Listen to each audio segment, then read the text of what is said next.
नमस्कार बच्चों, मैं हूं गोपाल और आप देख रहे हैं साइंस एकेडमी। साइंस एकेडमी में आपका स्वागत है। आज आपके लिए 10वीं क्लास का 1.3 लेसन शुरू किया जा रहा है। तो लेसन का सवाल बनाने से पहले आपको जानना है कि देखिए आपके लेसन में है अपरिमेय संख्या सिद्ध करें। तो आप थोड़ा सा जान लीजिए कि परिमेय और अपरिमेय होता क्या है। परिमेय और अपरिमेय की विशेष जानकारी के लिए आप प्लेलिस्ट में जाके नंबर सिस्टम का वीडियो देखिए। आप अच्छी तरह से समझ जाएंगे कि परिमेय और अपरिमेय क्या। पूरा संख्या के बारे में आपको बताया गया कि संख्या कैसे कैसे संख्या का विभाजन किया गया है, माने कि संख्या को किस प्रकार से अलग अलग बांटा गया है। ठीक है, तो आप उस वीडियो को देख लीजिएगा। आज मैं शुरू करने जा रहा हूं कि परिमेय संख्या क्या होती है। तो परिमेय संख्या की परिभाषा आपको जानना जरूरी है क्योंकि आपको बार बार लिखना पड़ेगा। ठीक है, तो देखते हैं कि परिमेय संख्या क्या है। परिमेय संख्या को अंग्रेजी में रेशनल नंबर कहते हैं। परिमेय संख्या को अंग्रेजी में रेशनल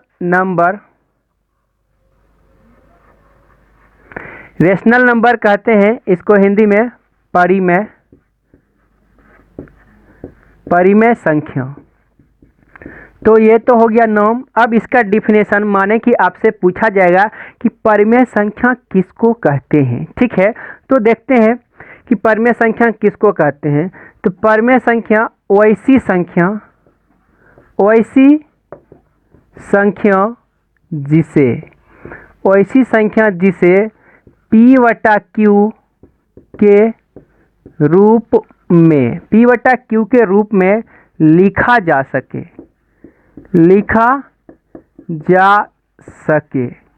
P/Q के रूप में लिखा जा सके। ठीक है, लिखा जा सके जहां Q does not equal to 0। अभी आपको समझाया जाएगा सभी बात। Q does not equal to 0 तथा, इसमें तथा माने कि और क्या होता है, P और Q का एक के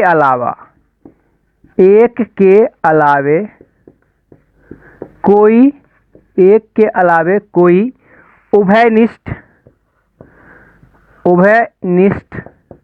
उभयनिष्ठ गुणनखंड नहीं हो। ठीक है, तो ये गुणनखंड क्या होता है आप फिर से एक बार ध्यान से देखिए कि परिमेय संख्या वैसी संख्या जिसे P/Q के रूप में लिखा जा सके जहां Q does not equal to 0 तथा P और Q का एक के अलावे कोई उभयनिष्ठ गुणनखंड का मतलब क्या होता है। गुणनखंड का मतलब होता है कि वैसी संख्या जो उसको कटा दे। जैसे 10 का गुणनखंड की बात करेंगे, 10 को देखिए क्या काटता, 2 काटता, 5 काटता, 10 काटता, 1 काटता। तो यहाँ तो एक से सभी कटता है, इसलिए इसमें कहा गया एक के अलावे। ठीक है, तो अब आप गुणनखंड समझ गए। अब थोड़ा सा समझिए कि ये P/Q यानी कि कोई भी संख्या, जैसे आप देखते हैं 3/4। ठीक है, या आप देख सकते हैं 5/9, ऐसा देखते हैं। ठीक है, देखिए एक ऊपर एक नीचे, यानी ये अंश होता है, यह होता। मतलब इस फॉर्मेट में यदि आपको कोई संख्या दिखता है उसे आप क्या कह सकते हैं, परिमेय संख्या कह सकते हैं। और ध्यान से देखिए इसमें क्या कहा गया, Q does not equal to 0। इसका मतलब होता है ये ऊपर वाला हुआ P और नीचे वाला हुआ Q, यानी कि यदि आपको लिख दिया जाए ऐसे, यानी ऊपर में 8 नीचे में 0, आपसे पूछा जाएगा क्या यह परिमेय संख्या है, आपका जवाब होगा नहीं। क्यों? क्योंकि आपने पढ़ा है Q does not equal to 0। ठीक है, इस बात को आप समझ गए। अभी और भी समझते हैं।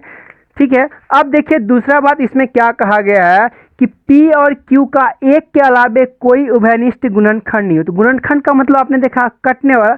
जैसे आप ध्यान दीजिए, जब आप किसी सवाल को बनाते हैं, तो जब सवाल बनाते हैं आपको कोई आंसर आ जाता है, ध्यान से देखिए आंसर आ गया 12/16।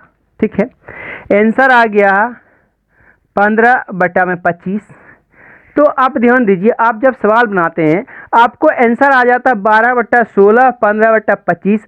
आप आंसर मिलाते हैं, क्या आपको आंसर मिलता है? ध्यान से देखिए आपको आंसर नहीं मिलता होगा। क्यों? क्योंकि ऐसे चीज को वह नहीं मानता है कि यह शुद्ध है। जैसे आप देखते हैं, देखिए यदि आपसे बोला जाए यह परिमेय संख्या है तो हाँ है, यह परिमेय संख्या है हाँ है, लेकिन इसने क्या बोला है कि P और Q का एक के अलावे कोई उभयनिष्ठ गुणनखंड, ये परिमेय संख्या है लेकिन यह शुद्ध नहीं। जैसे आप देखते होंगे कि दूध बेचने वाला थोड़ा पानी मिला देता है तो वो अशुद्ध दूध होता है। इसमें देखिए कुछ मिला हुआ, जैसे अभी आपको दिखाता हूँ, ठीक है। तो देखिए आप जानते हैं कि आपका आंसर ऐसे नहीं मिलता, जब सवाल बनाते हैं ऐसा आंसर आ जाता है तो आपको क्या करना पड़ता है, इसको काटना पड़ता होगा। 4 तिया 12, 4 चौक 16, नहीं, फिर इसको कटाना पड़ता होगा 5 तिया 15, 5 पचे 25, यानी कि इस सवाल का आंसर आता है 3/5, इस सवाल का आंसर आता है 3/4। यह कैसे हुआ, यही देखिए, यही तो उभयनिष्ठ बात है। जैसे देखिए इसको कटाने का अर्थ हुआ कि ऊपर में आपने 4 से पढ़ा, नीचे भी, यानी कि इसमें क्या था, ध्यान से आप देखिए 12 में क्या था आपका 3 गुना 4 था और नीचे में 4 गुना 4 था। देखिए ऊपर नीचे में क्या मिल रहा है, 4 मिल रहा, ठीक है। उसी प्रकार इसमें 15 में क्या था 3 गुना 5 था और 25 में क्या था 5 गुना 5 था। देखिए ऊपर नीचे 5 मिला।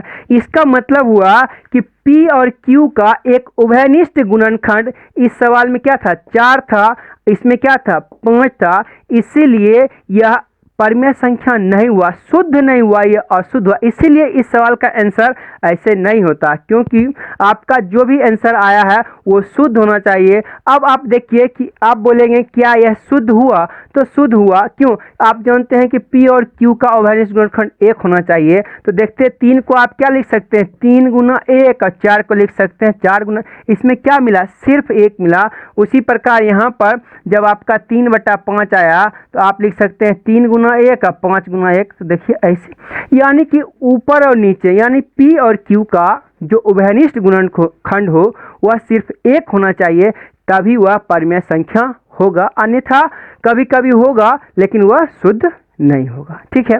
अब चलते हैं कि आपको देखने में लगेगा कि यह परिमेय संख्या नहीं है, फिर भी वह परिमेय संख्या होगा, ठीक है।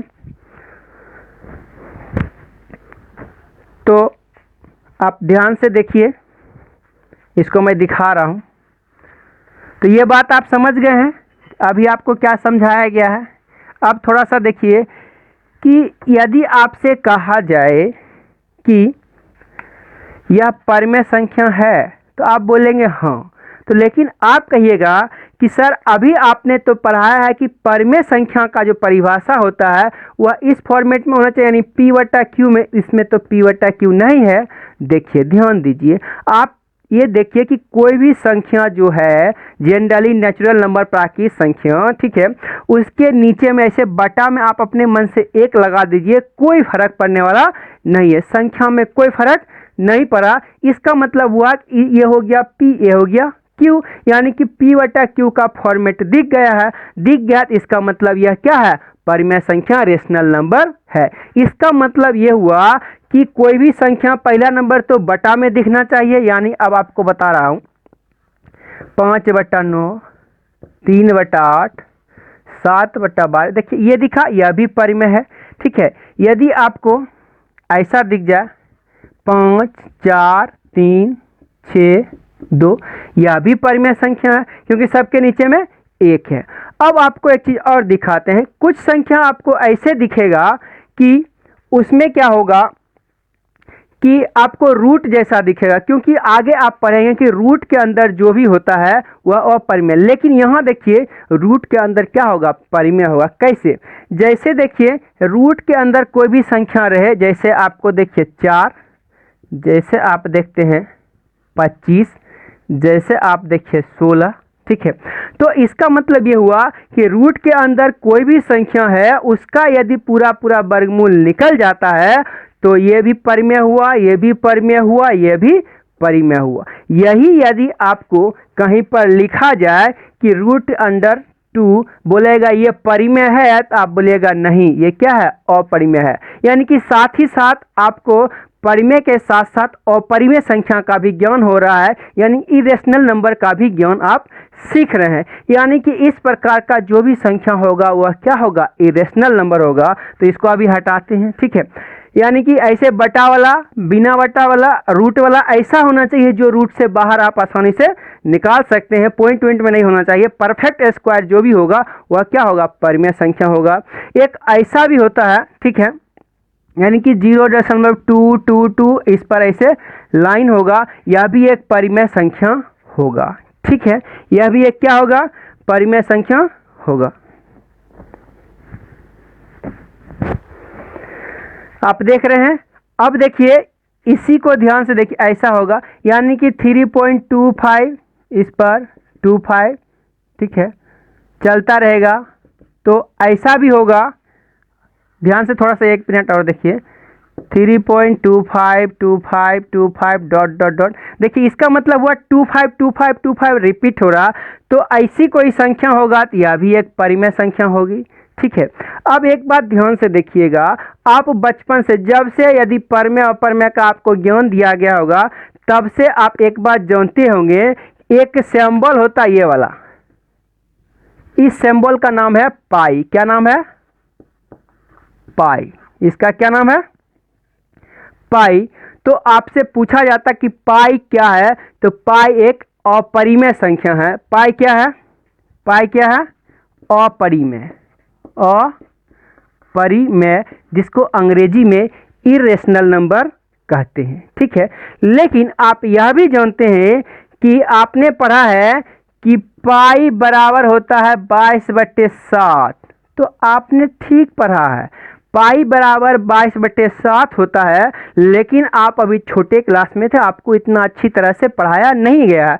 यह बराबर नहीं होता, यह क्या होता है, लगभग बराबर, माने कि बहुत कम का अंतर होता। तो मान लिया गया है कि पाई बराबर 22/7, वास्तव में 22/7 नहीं होता, क्योंकि आप जानते हैं कि जो भी संख्या ऐसे p/q के रूप में रहे वो तो होता है परिमेय, और परिमेय के बराबर कभी अपरिमेय नहीं हो सकता है। तो सीधा सा आपको समझाने का अर्थ है, यदि आपसे बोला जाए कि 22/7 परिमेय है तो आप बोलिएगा हाँ, ठीक है, लेकिन आपसे बोला जाए पाई परिमेय है तो आप बोलिएगा नहीं, पाई अपरिमेय संख्या। ठीक है, आशा करते हैं आप परिमेय और अपरिमेय को अच्छी तरह से समझ गए होंगे। अब देखिए कुछ संख्या और भी ऐसे भी हो सकता है, यह परिमेय है। यह जो आप यहाँ से यहाँ तक देख रहे हैं, ठीक है, ये बॉक्स, ये सभी क्या है, परिमेय है। ये सभी क्या है, मैं यहाँ पे लिख देता हूँ परिमेय। अभी कुछ और दिखाता हूँ। ठीक है, तो कुछ और भी संख्या है जो कि ऐसे देखिए, अभी आपने सीखा है कि रूट के अंदर जो होता है ऐसा होता है जिसको हम नहीं निकाल सकते हैं, तो वो क्या हो जाता है, अपरिमेय होता है। लेकिन अभी आप देखिएगा कि वह भी परिमेय होगा। कैसे, थोड़ा सा इसका फॉर्मेट खाली आपको देखना, आपको फॉर्मेट अलग देख के उलझाया जाएगा परिमेय और अपरिमेय में। ठीक है, आपसे ऑब्जेक्टिव में पूछा जाएगा क्या यह परिमेय है, यह परिमेय नहीं है, यानी इनमें से कौन परिमेय है, एक सवाल आएगा इनमें से कौन अपरिमेय है। ठीक है, तो परिमेय और अपरिमेय का ज्ञान आपको अच्छी तरह से होना चाहिए। ऑब्जेक्टिव में आप कम से कम 3 नंबर इससे ले सकते हैं, सिर्फ इतना, आज के क्लास से सिर्फ इतना से आप 3 नंबर ले सकते हैं। ठीक है, तो जैसे देखिए अगर आपको 2√2 लिखा जाए तो ये वास्तव में अपरिमेय है, लेकिन अगर ऐसे लिख दिया जाए तो देखिए अब आपको क्या होगा, इस 2 से ये 2 कट जाएगा, बच जाएगा कितना, 2। तो यह क्या हुआ, ये अपरिमेय। यानी कि यदि आपको गुणा भाग के रूप में कुछ लिखा जाए, आप उसका सॉल्यूशन करके देखिए, आपका आंसर क्या आता है उस पर डिपेंड करता है वह क्या होगा, कि परिमेय होगा कि अपरिमेय होगा। ठीक है, तो अब आप इस बात को समझ गए हैं कि परिमेय अपरिमेय क्या होता है, तो परिमेय के बारे में समझ गए हैं। ठीक है, तो अब एक बार आप देख लेते हैं कि अपरिमेय क्या होता है। ठीक है, कुछ नहीं होता है, परिमेय को छोड़ के बाकी सभी अपरिमेय होता है। अभी आपने पढ़ा परिमेय संख्या, रेशनल नंबर, इस बार क्या आएगा, इरेशनल, यानी कि IRR। इरेशनल नंबर यानी कि इसका हिंदी में होता है अपरिमेय। क्या होता है, अपरिमेय। तो जैसा कि अभी आपने देखा कि परिमेय संख्या आपने सीखा, यानी परिमेय संख्या जब आप पहचान लीजिएगा तो उसके अलावा जो बचेगा वह अपरिमेय संख्या होगा। यानी इसको लिख सकते हैं, परिमेय को छोड़कर परिमेय को छोड़कर बाकी की संख्या क्या होती है? अपरिमेय होती है। बाकी संख्या अपरिमेय होती है। परिमेय को जब आप छोड़ दीजिएगा तो बाकी की संख्या क्या होगी? अपरिमेय होगी। थोड़ा जैसे जान लेते हैं, यानी कि जैसे में, ठीक है, जैसे में देखिए ऐसे में √2 होगा, √3 होगा, √4 नहीं होगा क्योंकि 4 का हम निकाल सकते हैं, √5 होगा, √7 होगा, √10 होगा, √8 होगा, ठीक है। ऐसे डॉट डॉट डॉट कुछ भी और भी संख्या हो सकती है, ठीक है। अब देखेंगे कि देखिए एक सबसे एकदम महत्वपूर्ण ये क्या है? यह अपरिमेय संख्या है। देखिए इसका रूप थोड़ा सा और ऐसे होता है, जैसे देखिए यह होगा 3 + √2, यह पूरा एक संख्या है, तो यह हुआ अपरिमेय संख्या। 5 √5 यह भी एक अपरिमेय संख्या हुआ। 5 √2 यह भी एक अपरिमेय संख्या। यानी कि आपको फॉर्मेट देखना और ध्यान खास करके रखना है कि रूट वाला बात पे, रूट से निकल जाएगा तब आपका हो जाएगा परिमेय, यदि रूट के अंदर रहेगा, रह पाए माने निकल नहीं सकेगा, तब होगा अपरिमेय। यानी कि अब आप सीख चुके हैं कि परिमेय संख्या क्या होती है और अपरिमेय संख्या क्या होती है, ठीक है। तो चलते हैं, अब आपका लेसन शुरू होता है। लेसन 3 क्या है? 1.3 है आपका लेसन, क्या है? 1.3 है लेसन आपका। अब चलते हैं, आपका जो लेसन है 1.3 पर। लेसन 1.3 प्रश्नावली 1.3, इसका 1 नंबर का जो सवाल है वह जो है 1 नंबर का सवाल, सिद्ध कीजिए कि, क्या लिखा है? सिद्ध करें कि √5 एक अपरिमेय संख्या है, ठीक है। ये सवाल है आपका, सिद्ध करें कि √5 एक अपरिमेय संख्या है। तो इसको सिद्ध करने के लिए ये सवाल है, लिखेंगे हल लिख लेंगे। अब क्या करेंगे? लिखेंगे कि मान लिया कि √5 एक परिमेय संख्या, क्या लिखेंगे? मान लिया कि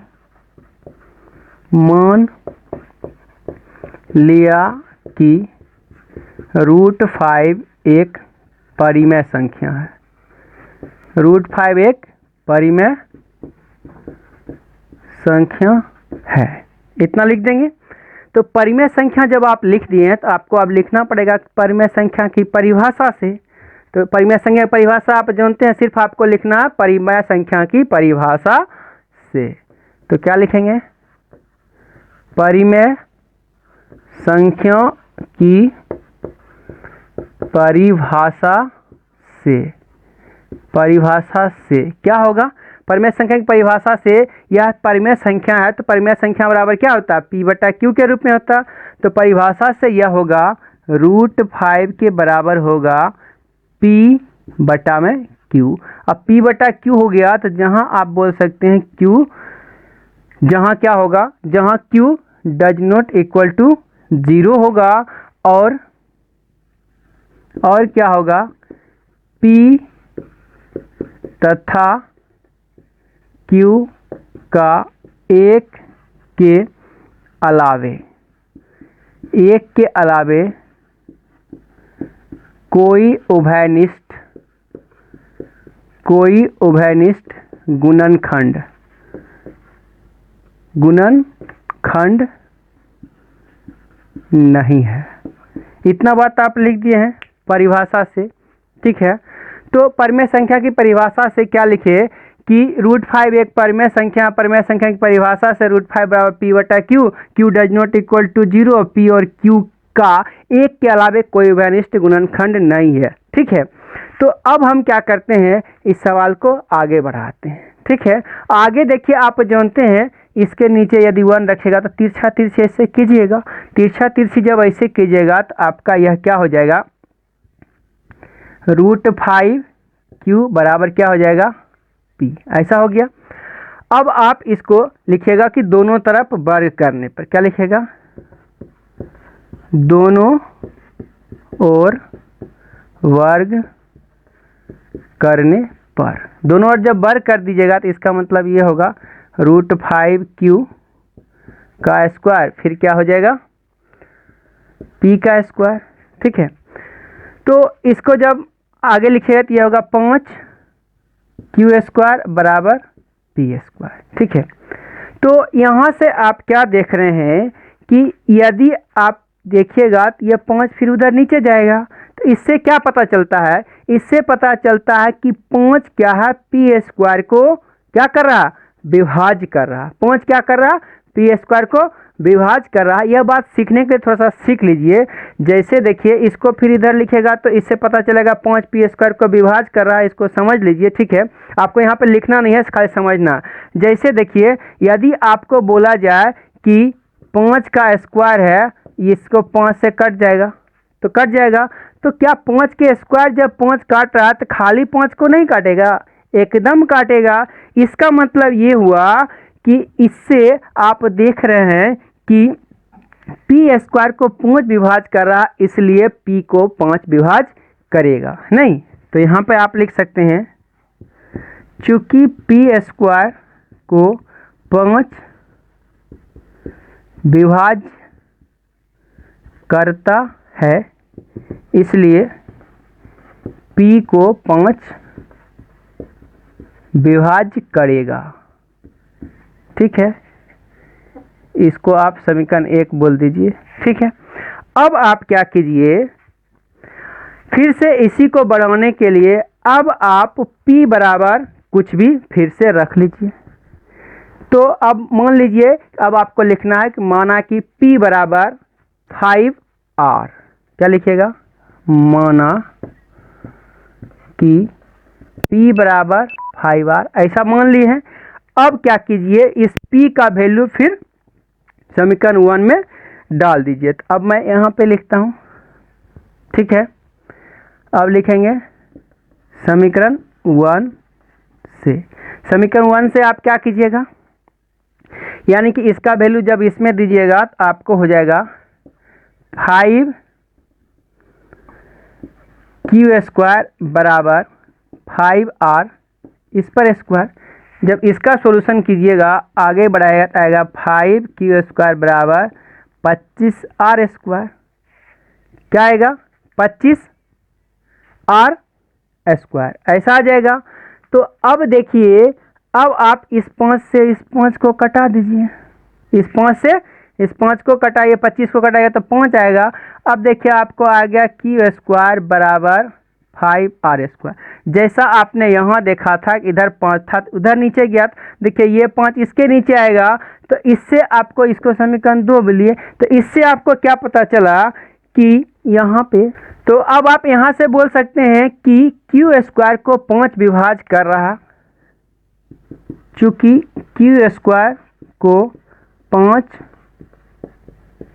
विभाज्य करता है, इसलिए q को 5 विभाज्य करेगा, ऐसा बात हो गया। तो देखिए अब आपको क्या निकला, आपने शुरू में माना था कि p और q का एक के अलावे कोई भी गुणनखंड नहीं होना चाहिए। गुणनखंड होने का मतलब कि p और q को 1 से भाग लगना चाहिए और किसी से भाग नहीं लगना चाहिए। लेकिन आप देख रहे हैं समीकरण 1 में p से 5 भाग लग रहा, फिर q से 5 भाग लग रहा। इसका मतलब हुआ समीकरण 1 और 2 से प्रूव हुआ कि p और q का एक के अलावे 5 एक गुणनखंड है।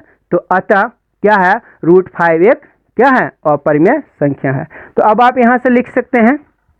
ठीक है, आगे मैं यहाँ लिखता हूँ। यहाँ के बाद आपको लिखना है इधर। ठीक है, यहाँ के बाद क्या लिखना है, समीकरण 1